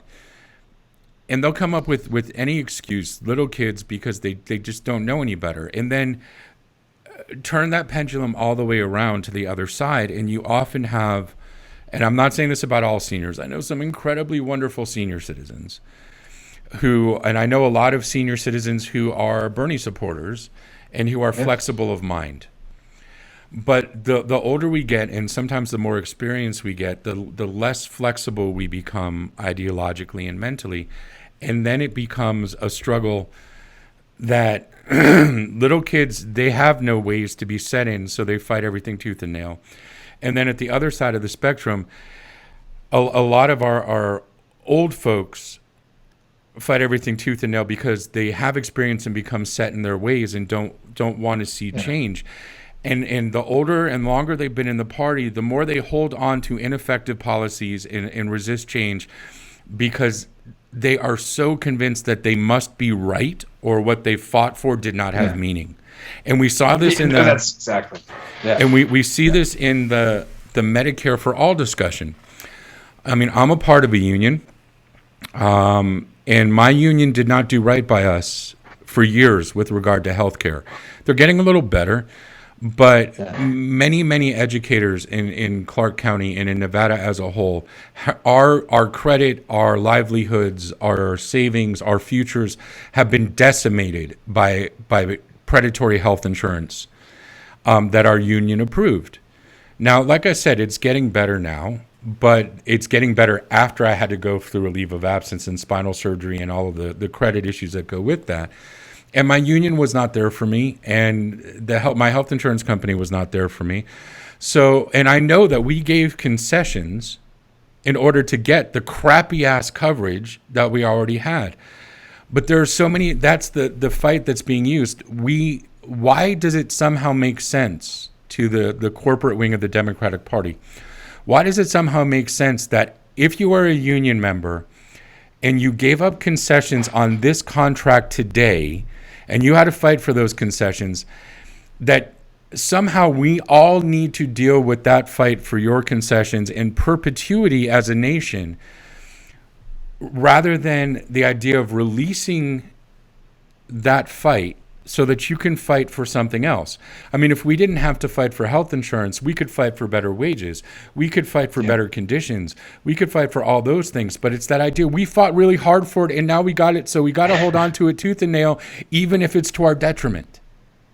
Yeah. And that is an outmoded and outdated way of thinking, which is all about the emotional equivalency of, if I fought really hard for this, I have to keep it at all costs, even if something better comes along. And I don't mean to be flippant in saying that is so similar to a dysfunctional relationship interpersonally, but it is. It is exactly like an interpersonal dysfunctional relationship. It's that idea, in a relationship, and yes, I am single, guys. Yes, ladies out there, all this, single. But aside from that, one of the reasons I'm going to be 47 years old in the next couple of weeks here. One of the reasons I'm 47 years old and I'm still single is because I learned along the way that holding on to something that is dysfunctional, holding on to something that makes a negative impact on your life,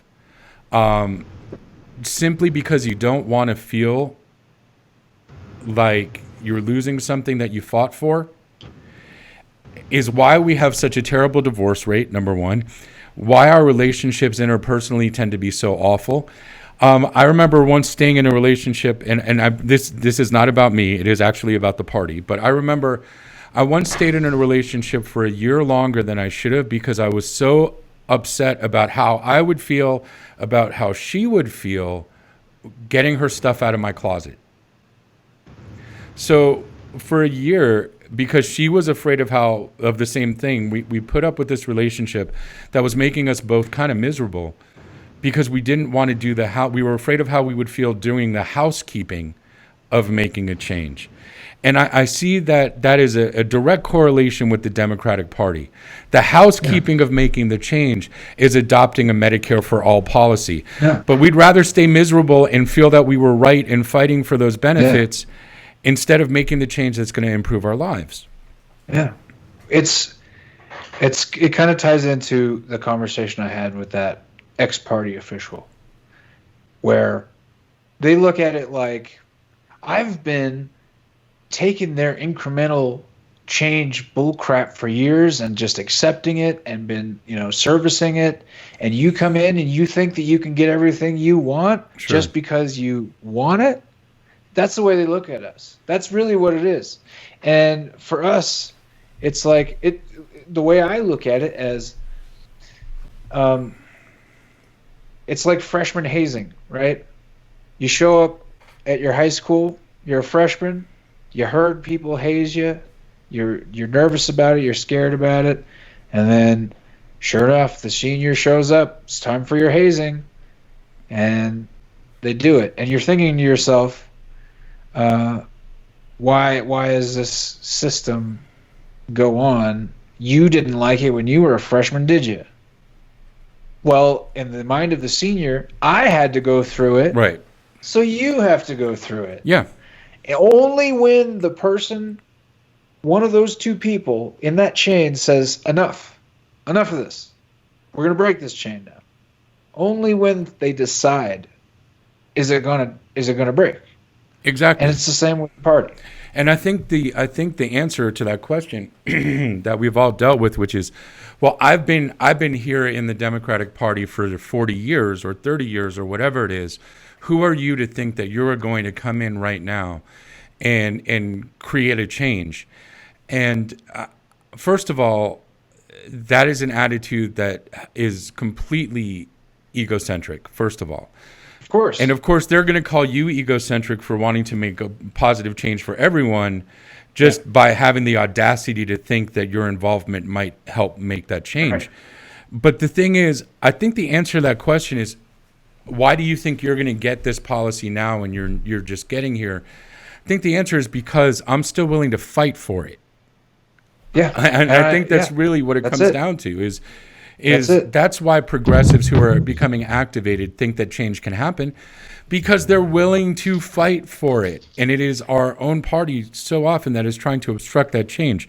So as we're closing out our second hour here, can you believe it? We're closing out our second hour here already.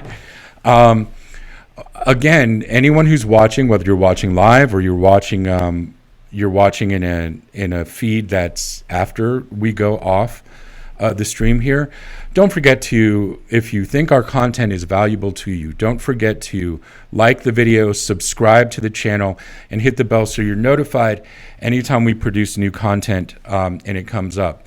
And also don't forget, any of these live streams, if you're catching it live, you can always comment in real time, and we'll discuss your comments. And of course, if you comment after the fact, I'll get back with you and respond to that as best I can. So, coming to the end of this second hour, I have a question for you. We're going to get back to the initial thing here, the debate. What do you think it did? Do you think it did anything for Bernie's cause? Do you think it hurt Bernie's cause? Do you think it helped or hurt Biden's cause? And ultimately, what were some highlights? I know we're coming into to hour 3 here, and if you're able to hang with us, Gabriel, I really appreciate that. But I'm curious to know, because we really only talked about the first third of the debate. Yeah.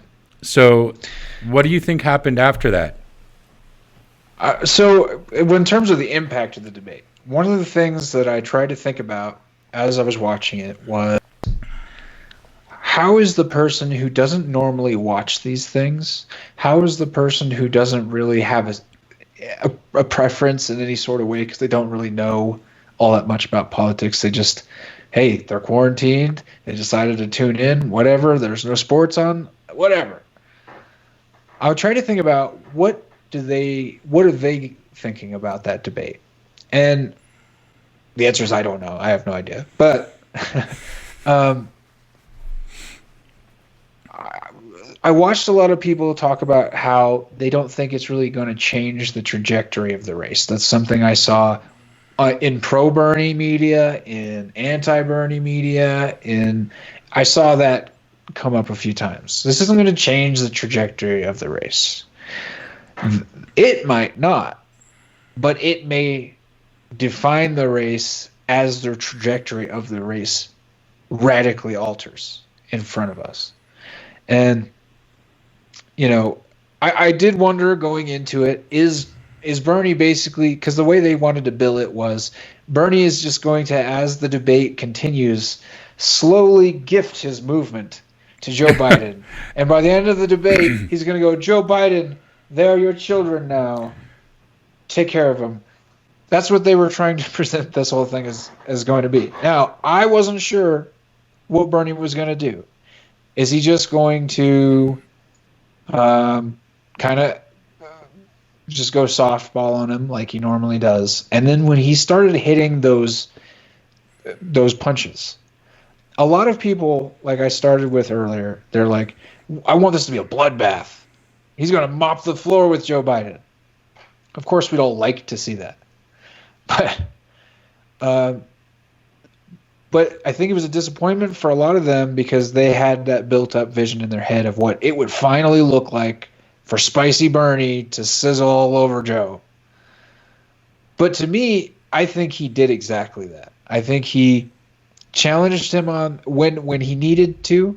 He wasn't, let me put it this way, he wasn't Elizabeth Warren versus Bloomberg aggressive, which I think some people wanted to see, but I think wouldn't have necessarily landed well in this circumstance.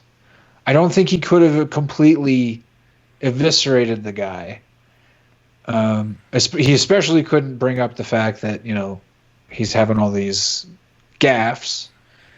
I think Bernie's making the right call by not bringing those to attention. Yeah, I mean, I think he got. I do think we got salty Bernie a little bit. He did not let up when I was shocked, and if you watch a lot of the independent media, and again, it was weird today because I'm not at work. I was asleep right before Rising premiered today, so I have no idea what Crystal Ball had to say today or Sagar. I was getting ready for this broadcast, so I did not catch what TYT said. I caught a little bit about what they were saying right after the debate, but the fact is, I think he did go after him a lot more than we've seen him go after him before. And the fact that I think pointing out his lies, quote unquote. I mean, they were talking about how on TYT, Joe Biden blatantly was lying about everything. He was so blatantly lying about his record, blatantly lying about all of these issues. And I think he did go after him because he kept saying, and I think there was a little slight nod to the cognitive decline. Because he's like, Joe, did you remember that? Do you remember, Joe? Did you do this? Did you do this? Did you say this on the floor of the House? And I think that was a strategy to try and illuminate some of this cognitive decline without going directly at the cognitive decline. Yeah. And go to the YouTube. Go to the YouTube. Yeah, that was great. Let's look at the actual status of the race. And I'm going to try to be as objective and plain as I can be about the way I see it right now. Like I said, if we didn't have this virus happening, honestly, I would say it'd probably be over for Bernie at this point. But now, this I would say, regardless, crisis or not, he still needs to take it to the convention because he needs to be forceful about the arguments that we're trying to make. But because of this virus, and because Biden's only 150 delegates ahead, right. Neither of them have half of the amount that they need to be the nominee. Sure. I mean that's just math. There's no arguing against that. And they could say, well, the math doesn't look good in his favor.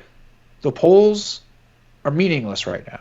They're meaningless. We don't know. I mean, we already know that there are primaries that are getting postponed. We already know, unfortunately, there's some happening tomorrow that are not. But we don't know how the vote is actually going to play out. Right. If we don't know. So I think I think there's a reason that Nancy Pelosi didn't say that Bernie should not jump out of the race. And this is the only reason I say that. Number one, she said it without being asked about it. She said, before you ask me, no, I don't think Bernie should jump out of the race. She started with that. So, and that, when I saw that story going around that she said that, I was like, whatever, she's just trying not to piss us off. But I thought it was interesting that she brought it up on her own. Sure. And it's not that I think that she is warming towards us, right? I think it's that on a certain level she understands that Bernie is still very much a contender in this. Yeah. And that there is a lot of track for Biden to crash off of. Yeah, and I think that's absolutely 100% accurate. I do think that some people are going to look at the stark difference, and I think the more that people point it out on independent media, also the stark difference, not in terms of a judgment about, say, people, but saying, okay, I think in this debate, we saw very clearly what the core of the belief systems are. Bernie is a populist. His first question is, how do we help the American people in their daily lives? Biden, how do we save our economy? How do we save the corporate structure of our country in this crisis? That's where his mind goes to first. Bernie's mind goes first to the people. And without judgment, I say, whichever one speaks to you as a voter, we live in a democracy.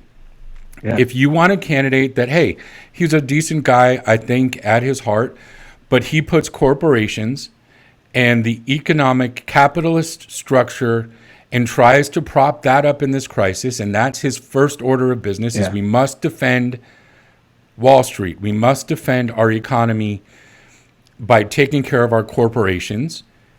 That is a view, and that is a philosophical and ideological standpoint.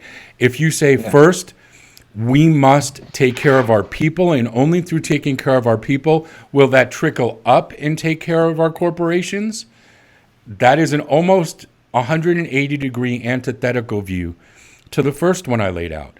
Bernie is of that second view. Biden is of that first view, and whichever view you are should be the person that you vote for. I feel if laid out very clearly in those terms and taking the emotion and the emotional attachment to candidates out of it, it always comes down to vote your beliefs, vote your views, who speaks to your belief system and the country you want to see more. If that's Biden, by all means vote for Biden. If that's Bernie, by all means vote for Bernie. I've started tweeting vote true no matter who. That I'm going to steal that. I'm going to steal it. Make it a thing. Make it a movement. Because what you just said is exactly it. If somebody is voting for Joe Biden, like you said, because they believe in him, they're comforted by him, they don't like Bernie. Even that to me it's a crappy reason, but it's a valid reason. The point I've been trying to make to people only is this. If you are only voting for Biden because you think he can win in November, do not vote for Joe Biden to be the nominee. And that's basically the point I've been trying to tell people is here's the what we're looking at with Joe Biden. We're talking about, and this isn't me trying to make a laundry list of reasons I don't like Joe Biden. This is just objective fact. Burisma, the cognitive decline, the Social Security cuts, the trade deals, the weird videos of him getting boundary issues. We'll just say that's a nice way to say it, I guess. I don't know. And this just a laundry list of things that are instantly taken off the table from Trump's arsenal if you nominate Bernie Sanders. you want to remove the risk that all of those things represent. What do they got against Bernie? He's a socialist. In the middle of a pandemic, I don't think people are going to care all that much. What else do they got? Oh, he said some nice things about Castro back in the 80s.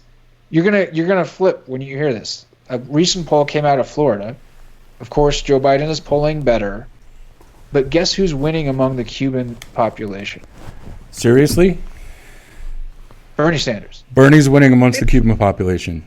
That's awesome. It's only by 1% in the poll that they took, but it's only by 1%, but it's still 1% higher than Joe Biden. So do you think we're going to have a surprise out of Florida? Knocked my I got a little too talked with my hands too much. I know I knocked my camera out. So sorry, what was that? No, I was so excited by what you were saying. I knocked my camera out for a second. Oh yeah, so that's the case that I'm making. If even people who do want to vote for Joe Biden, like I said, I completely understand the reasoning for wanting to do so for the most part, and I'm not going to shame them. I don't vote or shame anybody. I don't shame you if you voted for Trump. I don't shame you if you voted for Clinton. I don't shame you if you voted for Stein, Vermin Supreme. I don't care who you are. Vote true no matter who. But just so you know, while you were talking, and this is part of why I knocked my camera out, I put that graphic up on the screen for you. Hashtag vote true no matter who. Should be all lowercase, yeah? Oh, yeah. Yep. Yeah. Okay, yeah, I'm still getting used to the Twitter. Oh, yeah. So vote true no matter who. I said, you know, hashtag vote true no matter who, make it a thing. Yeah. But, you know, and I was Bernie or bust in 2016. I recall. I recall many a conversation about that. So many harumps about that. But that was another one of those things where it's like, I walked into the 2016 primary with absolutely no hatred for Hillary Clinton. I didn't walk into it with a chip on my shoulder against her or her supporters. When I was getting engaged in the political process in 2016, this is really what started it all for me. This was October of 2015, 6 months before the first vote was cast. I go into this chat room where they have political conversations, and I just walked in and said, "Hey, I think I like this Bernie guy. Who are you guys supporting?" You know, my whole vibe was just like, "Hey, let's talk about it. Let's, you know," because I don't know that people are so charged about it. So immediately people posting, "Go F yourself," you know, go, you know, you're a vote for Bernie's a vote for Trump. In October of 2015, they're saying this. Yeah. And I'm like, whoa, I just wanted to know. But I brushed it off, you know. That was weird. But as the process continued, as you experienced, as a lot of us experienced, that never went away. That is what we were met with from the get-go. We're still met with it. It wasn't like, of course, I mean, I'm trying to be careful because I'm in a primary. I understand. I don't want to be denigrating. Well, you'd have my vote if I was there, man, so you know that. Well, I appreciate it. But part of the reason I'm in a primary is because I am a Bernie supporter. Because this is the first primary in this district since it was formed 12 years ago. The reason that I'm facing one is because I'm a Bernie supporter, because they don't want that type of person representing them, my primary opponent. I think it's safe to say that.